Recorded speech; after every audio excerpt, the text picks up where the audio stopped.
안녕하세요. 알쓸투전입니다. 매분기 돌아오는 빅테크들 실적 살펴보는 시간이며 페이스북과 구글에 대한 이야기 해보겠습니다. 페이스북과 구글은 21년도 1분기를 어떻게 보냈는지, 어떤 방향성을 띠고 있는지 등을 같이 한번 살펴보시죠. 영상 시작하기 전에 구독과 좋아요는 꼭 눌러주실 거죠? 페이스북은 페이스북, 인스타그램 등의 대표적인 SNS들을 운영하고 있는 기업입니다. 또한 워치앱, 메신저 등의 대표적인 메시징 서비스도 운영을 하고 있죠. 오큘러스라는 기업을 인수하며 VR, AR 사업에도 참여하고 있습니다. 먼저 페이스북의 현황을 제 생각으로 풀어볼게요. 페이스북, 인스타그램, 워치앱, 메신저 등 더 이상 사용할 고객이 많이 남아있진 않습니다. 물론 사용자 수는 여전히 증가하는 추세에 있으나 20%에서 30%대 고성장은 불가능하다는 것이죠. 그럼 사용자 측을 늘릴 수 없으니 실제로 페이스북에 돈을 지불하는 고객 측을 늘리는 방식을 활용해야겠는데 이쪽도 사실 쉽진 않습니다. 광고를 이용하여 돈을 벌고 있는데 이제는 웬만한 기업들, 소상공인들까지도 페이스북의 광고를 사용하고 있기에 이쪽도 고객을 추가적으로 확보하기가 어려운 것이 팩트이죠.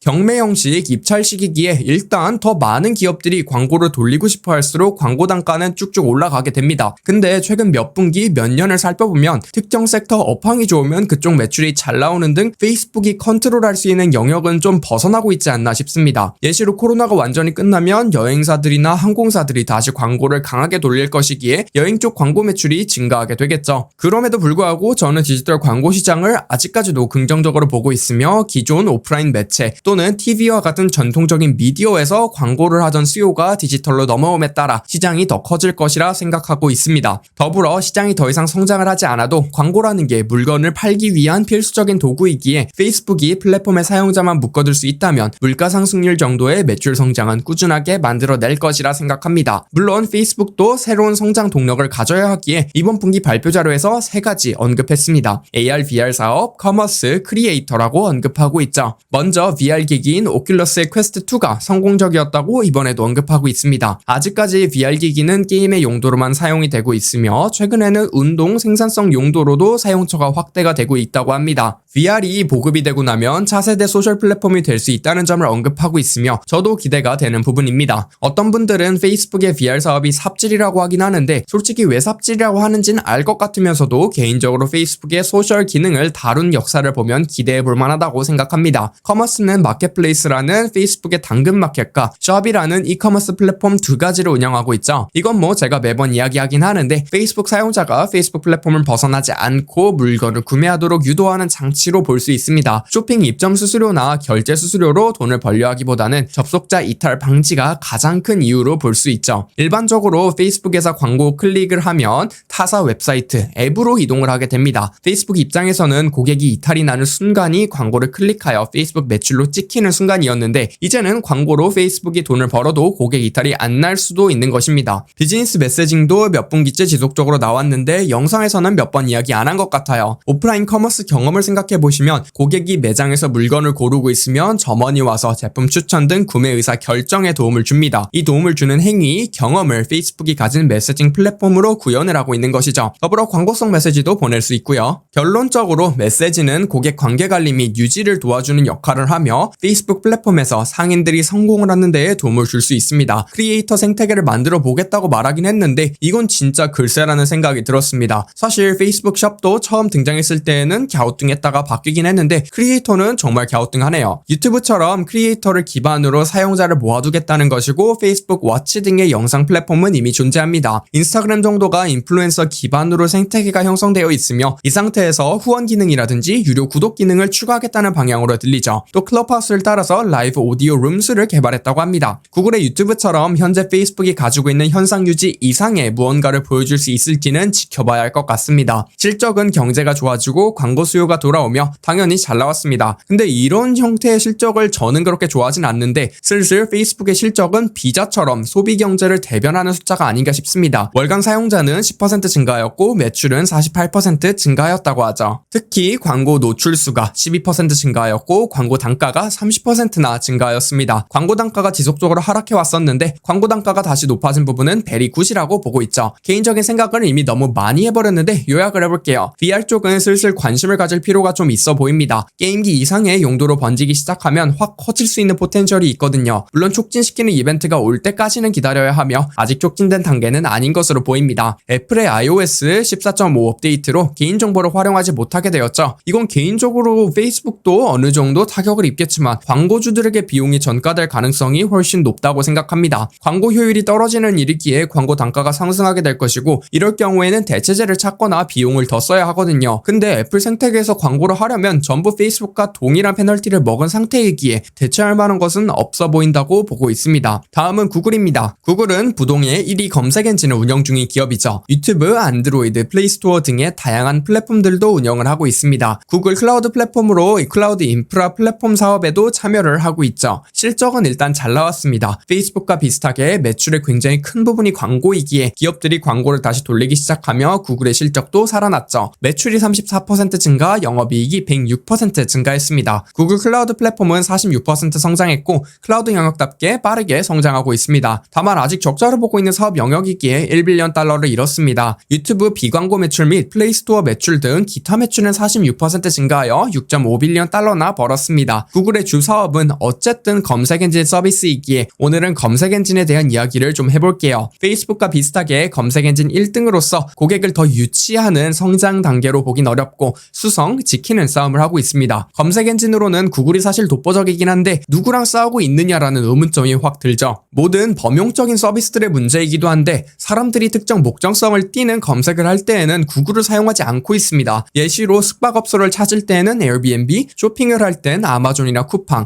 책을 찾을 때에는 예스24 또는 아마존에서 검색을 하게 되죠. 즉 구글은 이러한 미세한 영역에서 실제로 점유율을 잃고 있으며 이러한 작은 영역들에서 얼마나 효율적으로 시장을 지켜내는지가 구글이 가진 과제입니다. 사실 구글의 지메일은 야후 이메일을 비슷한 방식으로 잡았습니다. 예전에 야후 이메일의 점유율이 1위일 때 비즈니스 모델이 이메일 저장 공간에 따라서 수익을 창출하는 것이었습니다. 구글은 후발주자로서 1GB 무료 스토리지로 이메일 시장에 진입을 했죠. 야후의 비즈니스 모델이 구글로 인하여 붕괴가 될 위험이 생긴 것입니다. 그럼 여기에서 단순하게 야후도 무료 저장 공간을 주면 되는 거 아니냐는 질문을 할 수 있습니다. 이러한 문제들이 덩치가 이미 거대한 기업들에게 굉장히 어려운 게 구글 입장에서는 5명 정도 되는 소수의 고객에게 무료 스토리지를 제공하면 되지만 야후는 100명, 1000명에게 무료 스토리지를 제공해야 하기 때문이죠. 즉 야후가 방향을 틀었을 때 감수해야 할 비용과 구글이 진입할 때 감수해야 할 비용이 비교가 불가능합니다. 이 때문에 대기업들이 작고 민첩한 스타트업들에게 특정 영역에서 점유율을 잃다가 세대가 교체돼 버리는 것이죠. 이제 구글이 과거 야후의 이메일 입장이 되어 여러 가지 측면에서 방어 수성을 해야 하는 시기가 계속되고 있습니다. 그래서 저는 만약 구글이 아직도 검색 엔진만 주로 했다면 저는 그렇게 긍정적으로 보진 않았을 텐데 유튜브가 너무 사기입니다. 이게 단순한 영상 플랫폼으로 보면 안 되고 TV 송출 매체의 대체제라고 봐야 합니다. 실제로 KBS, MBC, SBS 전부 유튜브 채널이 있죠. 콘텐츠 찍는 것은 우리가, 송출은 유튜브가라는 말도 안 되는 독점 사업을 하고 있습니다. 사실 인터넷, IPTV 등으로 송출 사업이 점점 사라지고 있긴 했으나 유튜브로 진짜 사라질 위기에 처한 것이죠. 최근에 강의 영상들도 유튜브를 이용한다고 하고 2020년도 한 해 동안 70%의 사람들은 유튜브를 통하여 새로운 기술, 지식을 배웠다고 합니다. 저도 유튜브 영상을 만드는 방법을 유튜브로 배웠으니 대단한 플랫폼이죠. 유튜브에서 열심히 밀고 있는 유튜브 쇼츠의 일간 조회수가 작년 12월 35억 회였는데 이번 3월에는 65억 회로 늘어났습니다. 구글 클라우드 플랫폼은 크게 코멘트할 부분은 없었습니다. 데이터 센터 더 짓고 매출 성장에 집중하는 등 예전부터 보이던 방향을 밀고 나갈 것으로 보이죠. 실제로 여러 가지 산업들에 침투를 하며 고객 수를 늘리고 있습니다. 트위터도 구글 클라우드에서 데이터를 처리하고 있고 HSBC, 에어버스 등도 구글 클라우드에서 일한다고 하죠. 웨이모도 업데이트가 있었습니다. 자율주행에서 개인적으로 제가 거의 유일하게 기대하고 있는 것은 자율주행 택시입니다. 기능적인 면에서 자율주행 택시가 된다면 이동의 목적으로 차량을 소유할 이유가 사라지거든요. 물론 기능적인 측면이 아닌 소장을 위한 목적이라면 좀 다른 이야기이긴 하죠. 그런 의미에서 피닉스에서 이미 영업을 하고 있고 샌프란시스코로 확대를 할 예정이라고 합니다. 개인적인 생각을 요약해보죠. 키포인트는 구글 검색 엔진을 최대한 지켜내면서 차세대 플랫폼 유튜브를 키우는 것이라고 저는 보고 있습니다. 구글 클라우드는 클라우드 인프라 생태계에서 3인자이긴 한데 그냥 시장 성장률만큼 커지고 유지할 것 같은 생각이 좀 들어요. 마이크로소프트라든지 아마존이라든지 쉽게 자리를 놓치진 않을 것 같거든요. 구글은 새롭게 보여준 방향성도 크게 없었고 꾸준하게 가지고 있는 서비스들을 개선시키겠다는 뉘앙스로 저는 받아들였습니다. 구독자 여러분들이 보시기에 페이스북과 구글은 성장을 지속할 수 있을까요? 댓글로 많은 의견을 남겨주세요. 오늘도 긴 영상 시청해주셔서 감사하고 좋은 하루 보내시길 바랍니다.